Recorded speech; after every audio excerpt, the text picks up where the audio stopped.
اور پھر جو میئر منتخب ہوئے ان کا سڑکوں پہ، عدالتوں میں، ایوانوں میں جی الیکشن کمیشن میں احتجاج کا حق رکھتے ہیں. اور پھر مرزا آپ سب جب منتخب ہوئے تو انہوں نے کیا کہا؟ دیکھیے وہ بھی سن لینا. اگر 31 افراد بازیاب ہو جاتے ہیں اور اگر وہ حافظ نعیم الرحمان کے ساتھ ہیں تو عدم اعتماد کی تحریک لائی جا سکتی.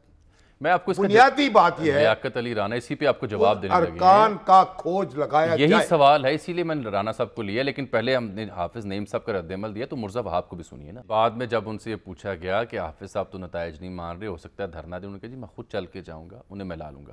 اچھا لیاقت صاحب، آپ نے شامی صاحب کی گفتگو اور بڑا اہم سوال سن لیا.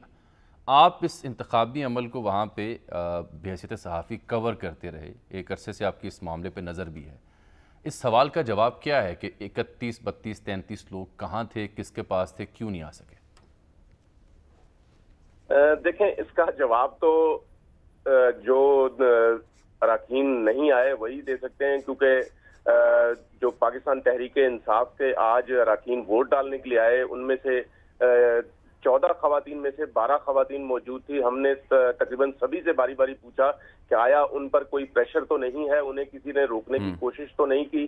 تو ان میں سے کئی نے کہا کہ ہمیں ایک نامعلوم ہم پر پریشر ڈالا گیا مختلف انداز میں، لیکن ہم پھر بھی اپنی پارٹی کی قیادت کے ہدایت پر یہاں حافظ نعیم الرحمان کو ووٹ ڈالنے کے لیے. لیکن کچھ خواتین کا کہنا تھا کہ ہمیں کسی نے کوئی اپروچ نہیں کیا، نہ ہی ہم سے کسی نے کوئی پریشر ڈالا، نہ ہی پاکستان پیپلز پارٹی نے ہم سے ووٹ کے لیے کہا ہے. جبکہ جو 3 اراکین جیل سے لائے گئے تھے، فردوس شمیم نقوی نے تو اپنا ووٹ ہی کاسٹ نہیں کیا، انہوں نے ایم پی اے کی سیٹ کو برقرار رکھنا مناسب سمجھا اور ووٹ نہیں دیا. جبکہ 2 اراکین جن کو جیلوں ہتھکڑیاں لگا کے لایا گیا تھا، اگر وہ ووٹ دیتے تو ان کی سیٹ ختم ہو جاتی نا اسمبلی کی. جی قانون کے مطابق صرف یا تو وہ ایم پی اے کی سیٹ رکھ سکتے ہیں یا وہ یو سی چیئرمین کی سیٹ رکھ سکتے ہیں. تو انہوں نے مناسب سمجھا کہ وہ ایم پی اے کی سیٹ رکھ سکتے ہیں. اچھا، جہاں میئر بننا چاہتے ہوں گے نا جی، غائب لوگ میئر شپ پہ نظر ہوگی کہ اگر میئر بننے کے امکانات ہوئے تو پھر اسمبلی کی سیٹ چھوڑ دیں گے. نہیں، میئر کہاں بننا تھا تو ووٹ دے دیتے. Firdous Shamim Naqvi P T I کے پرانے لیڈر ہیں، بڑے قابل احترام. ٹھیک. اچھا اب جی غائب والا نقطہ. شامی صاحب، پہلی بات تو یہ کہ فردوس شمیم نقوی صاحب تقریباً 2 سال سے یہ کمپین چلا رہے تھے کہ وہ آئندہ پاکستان تحریک انصاف کی طرف سے کراچی کا میئر بنیں گے. لیکن جب صورتحال تبدیل ہوئی اور انہوں نے بہتر سمجھا، یہ پارٹی کی ہدایت تھی کہ وہ ایم پی اے کی سیٹ برقرار رکھیں. بجلی جو گر گئی آشیانے پر. جی شامی صاحب، آپ بالکل صحیح فرما رہے ہیں. اچھا، جو غائب لوگ ہیں ان میں سے بیشتر لوگوں کی ہماری 2-3 دن پہلے بات ہوئی تو ان کا کہنا تھا کہ ہم اگر آئیں گے تو ووٹ ڈالیں گے نا، ہم کسی بھی جماعت کو ووٹ ہی نہیں ڈالنا چاہتے. بیشتر لوگ یہی موقف تھا. جبکہ آج سعید غنی سے جو ہماری بات ہوئی کہ 31 لوگ نہیں آئے، جن میں سے ایک ٹی ایل پی کا بھی یو سی چیئرمین ہے، وہ بھی ووٹ ڈالنے کے لیے نہیں آیا. تو ان کا کہنا تھا کہ اگر ہم پر اغوا کا الزام لگایا جاتا ہے تو کسی کے اہل خانہ نے یا تحریک انصاف نے ہی کوئی ایف آئی آر کٹوائی ہوتی یا عدالت سے رجوع کیا ہوتا کہ ہمارے یو سی چیئرمینز کو غائب کیا گیا ہے. ہم نے تو کسی کو اغوا نہیں کیا. اگر وہ اپنی پارٹی کی ہدایت کے مطابق حافظ نعیم الرحمان کو ووٹ نہیں دینا چاہتے، نہیں آنا چاہتے، تو ہم زبردستی تو ان کے ساتھ نہیں کر سکتے. تو آج صورتحال یہ ہوئی کہ 9 بجے جب پولنگ کا ٹائم رکھا گیا تھا ووٹ ڈالنے کا، تو الیکشن کمیشن نے تقریباً 2 گھنٹے کا ریلیز دیا. 10 بجے ہال کو بند کرنا تھا، لیکن 11 بجے ہال بند کیا گیا. تو اس وقت تک تحریک انصاف کے جو 29-30 کارکن تھے، وہ اراکین تھے، جن میں 12 خواتین تھی، وہ پہنچی تھی. جبکہ تحریک جماعت اسلامی کے تمام لوگ پہنچ چکے تھے. تقریباً 11:15 بجے بیرسٹر مرتضی وہاب کی قیادت میں پاکستان تحریک انصاف، مسلم لیگ نون اور جے یو آئی کے 173 ارکان وہاں ووٹ ڈالنے کے لیے ایک بس میں پہنچے. اور یہ آج پیپلز پارٹی پہلے ہی دعویٰ کر رہی تھی کہ وہ 173 اراکین کے ووٹ لیں گے، اور انہوں نے وہ ووٹ پورے لیے. اور ان کا یہ بھی کہنا تھا کہ ہم نے تحریک انصاف سے نہ کوئی ووٹ مانگا ہے اور نہ ہمیں. اچھا یہ بتائیں کہ یہ خبر تھی کہ غالباً کچھ لوگ تو پہنچ گئے تھے ووٹ دینے کے لیے، چند ایک، لیکن تب تک گیٹ بند ہو چکے تھے. جامی صاحب، یہ تھوڑا سا پروپیگنڈا، کیونکہ ہم اس وقت گیٹ پر موجود تھے اور یہ افواہ تھی. کر رہے تھے کہ وہی کہہ رہے ہیں سر. جی نہیں، افواہ نہیں ہے شامی صاحب. کچھ لوگ آئے تھے اور ان کا کہنا تھا کہ ہمیں اندر جانے دیا جائے. لیکن جب ہم نے ان سے پوچھا کہ آیا وہ ووٹر ہیں، جب اگر ووٹر ہیں تو وہ ٹائم پہ کیوں نہیں پہنچے، تو انہوں نے کہا ہم ووٹر نہیں ہیں لیکن ہم کارکن ہیں، ہمیں اندر جانے کی اجازت دی جائے. تو چونکہ الیکشن کمیشن نے ایک ٹائم طے کیا تھا پہلے 10 بجے کا، لیکن 11 بجے انہوں نے تمام دروازے بند کر دیے. جو اندر آ گیا وہ ووٹ کاسٹ کرنے کا حقدار ٹھہرا، جو باہر رہ گیا وہ باہر. لیکن ان میں سے جو لوگ شور شرابہ کر رہے تھے 6 سے 7 لوگ تھے، ان میں سے کوئی بھی ووٹر نہیں تھا.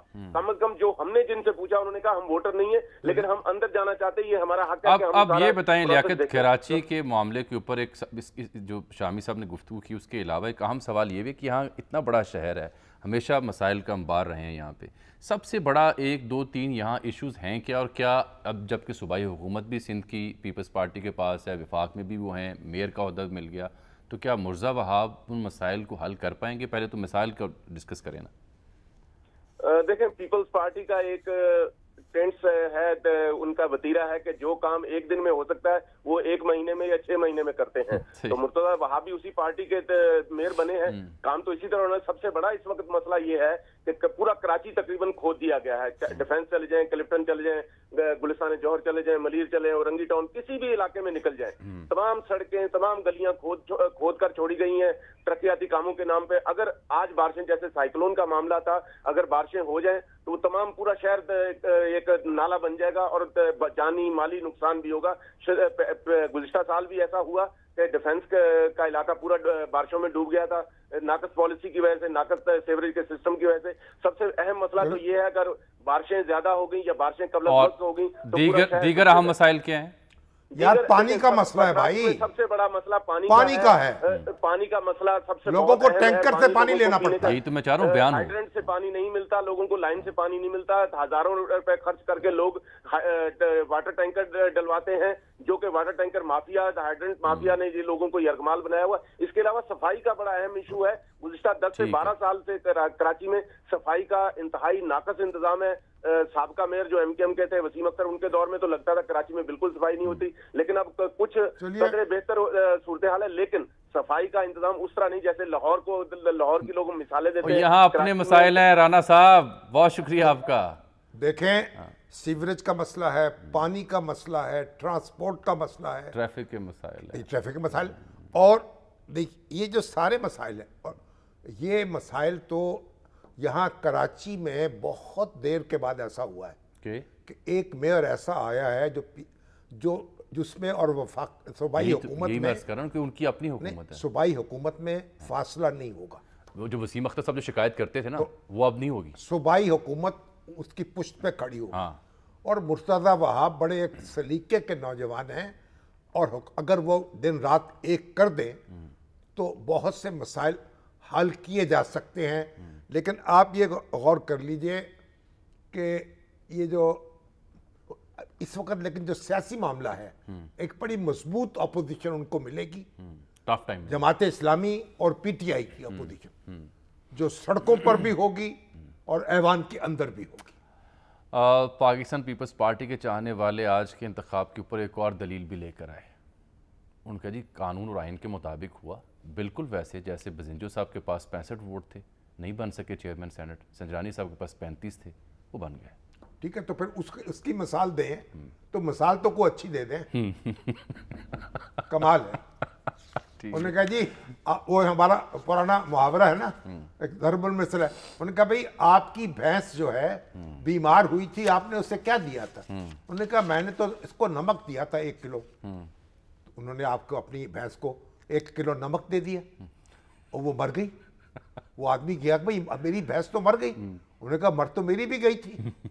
ٹھیک ہے، آپ نے یہ تھوڑی پوچھا تھا کہ مر گئی زندہ رہی. وہ اس مثال کو پیش کرنے کا مقصد یہ تھا کہ یہ روایت تو رہی ہیں، لیکن بہرحال جمہوریت کے نام پر ایک یہ موقع جمہوریت ہے، بہترین انتقام بھی ہے. دیکھیے ایک موقع ہے کہ وفاق صوبائی حکومت اور بلدیاتی حکومت ایک پیج پر ہوں گے. اب یہاں تو مسئلہ یہ مرتضیٰ وہاب نے وہ میونسپل ٹیکس وصول کرنے کا فیصلہ کیا 50 روپے کے الیکٹرک کے ذریعے سے. تو سندھ ہائی کورٹ نے فیصلہ دے دیا کہ آپ جناب یہ اس طرح اکٹھا نہیں کر سکتے، اپنے بندوں کے ذریعے اکٹھا کریں. اب مجھے بتائیے کوئی اجتہادی بصیرت سے بھی تو کام نہیں لینے دیتا. اجتہاد تو تب ہوگا جب ابھی جو اتنی بڑی ٹی وی کی فیس کٹی کر سکتے ہیں، لیکن یہ نہیں کر سکتے. یہ بھی تماشا دیکھتے ہیں. یہ مسئلہ ہے، لیکن اس کے ساتھ پیرل وہ ایشو بھی دیکھیں جو آپ نے اتنی بڑی اپوزیشن کا ذکر کیا اور اتنی مضبوط اور توانا حافظ نعیم کی صورت بات جب تک لیکن وہ جس جگہ جانے لگے ہیں الیکشن کمیشن سے کہ عدالت تو پھر دھرنا, یہ تو میرا نہیں خیال ان کو چین کا سانس لینے کا موقع ملے 31 گا. آدمی یا 32 آدمی جب تک منظر عام پر نہیں آئیں گے, ان کی غیر حاضری کا سبب معلوم نہیں ہوگا, راوی چین نہیں لکھے گا. تو آپ چاہتے ہیں کہ وہ منظر عام پر آئیں اور آ کر کہیں جی مرضی سے نہیں آئے؟ نہیں بتائیں اچھا ہوا کیا. اگر وہ کہہ دیتے ہیں کہ مرضی سے نہیں آئے, اب میں اس ڈیٹیل میں نہیں جانتا, اب اصولی بات ہے بس.